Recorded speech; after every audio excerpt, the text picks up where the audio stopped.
50 centimetre மழை கொட்டி தீர்த்ததால் குடியிருப்பு பகுதிகளுக்குள் வெள்ள நீர் புகுந்திருக்கிறது.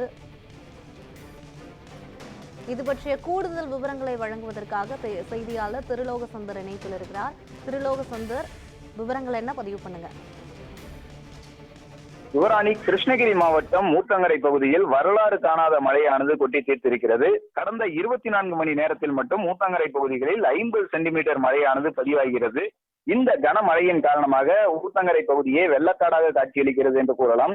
குறிப்பாக ஊத்தங்கரை பேருந்து நிலையம் அருகே இருக்கக்கூடிய பரசன் ஏரியானது முழு கொள்ளளவை எட்டி ஏரி நிரம்பி அந்த தண்ணீர் முழுவதும் சாலைகளுக்குள் புகுந்து அங்குள்ள குடியிருப்புகளை சூழ்ந்துள்ளது. இதனால் ஏராளமான வீடுகளுக்குள் தண்ணீர் புகுந்து அங்குள்ள மக்கள் பாதிக்கப்பட்டிருக்கிறார்கள்.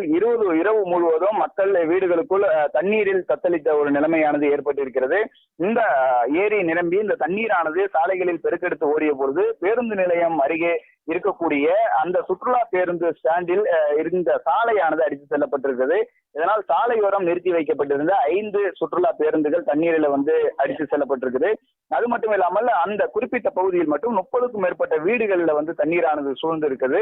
இதன் காரணமாக திருவண்ணாமலை ஆகட்டும், வேலூர் ஆகட்டும், இந்த பகுதிகளுக்கு செல்லக்கூடிய சாலைகள் எல்லாம் முற்றிலும் துண்டிக்கப்பட்டிருக்குது. அதே போல் போச்சம்பள்ளி பகுதியில் 25 சென்டிமீட்டர் மழையானது பதிவாகி இருக்கிறது. இதன் காரணமாக போச்சம்பள்ளி அருகே இருக்கக்கூடிய கோணானூர் ஏரியானது அதன் முழு கொள்ளளவை எட்டி அந்த ஏரியிலிருந்து தண்ணீர் முழுவதும் ஊருக்குள் புகுந்திருக்கிறது. இதனால் அங்கு இருக்கக்கூடிய சமத்துவபுரம் பகுதியானது நீரில் மூழ்கி இருக்கிறது. அது மட்டும் இல்லாமல் அந்த சாலைகள் முழுவதும் தண்ணீர் தேங்கி கடல் போல் காட்சியளிக்கிறது.